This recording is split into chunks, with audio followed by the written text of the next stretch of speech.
মোৰ সন্তান তনবীৰ গগৈ প্ৰায় 7 বছৰমানৰ পৰাই মাস্কুলাৰ ডেষ্ট্ৰফি ৰোগত আক্ৰান্ত হৈ আছে। সেই গুৱাহাটী, ডিব্ৰুগড় সকলোতে ডক্তৰৰ পৰামৰ্শ লৈও তেওঁক ঠিক কৰিব পৰা নাই। মাস্কুলাৰ ডেষ্ট্ৰফি হ'লগে, তেওঁ গোটেই সম্পূৰ্ণ গাৰ তাৰমানে মাংসপেশীবিলাক দুৰ্বল হৈ যায়। সেয়ে সি আজি এবছৰ মানৰ পৰা সি খোজ কাঢ়িব নোৱাৰা হৈ থাকিলে আৰু মই তাক সদায় স্কুললৈ কোচতে লৈ যাবলগীয়া হয়। ডিব্ৰুগড়ত দেখুৱালোঁ আৰু ডিব্ৰুগড় আদিত্যত দেখুৱাইছিলোঁ, তাৰপৰা অপেক্ষাত দেখুৱালোঁ, তাৰপিছত তাৰ লগতে আকৌ গুৱাহাটী নিলোঁ, এক্সেল কেয়াৰত দেখুৱালোঁ, তাৰপিছত আয়ুৰ্বেদিক মেডিকেল কলেজত দেখুৱালোঁ। সেই সকলোখিনি ব্যয় কৰি মোৰ 5 লাখমান টকা ব্যয় হ'ল। শেষত ডক্তৰৰ পৰামৰ্শ মতে এটা নতুন ট্ৰিটমেণ্ট ওলাইছে, সেইটো হ'লগৈ আপোনাৰ ষ্টেম চেল থেৰাপি বুলি কয়।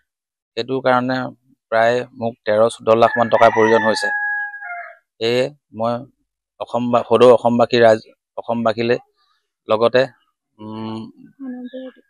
মানৱ দৰদী আজমল ডাঙৰীয়া, তেওঁৰ এটা আজমল ফাউণ্ডেশ্যনো আছে বুলি শুনিছোঁ। সেই আজমল ফাউণ্ডেশ্যনলৈ মই আহ্বান জনাইছোঁ যে আমাৰ পৰিয়ালটোক ৰোগৰ পৰা মুক্ত কৰে। আমাৰ পৰিয়ালটোক, আমাৰ লগতে আমাৰ সন্তানটোক তেওঁৰ ৰোগৰ পৰা মুক্ত কৰে আৰু আমাৰ পৰিয়ালটোকো যেন মুক্ত কৰে।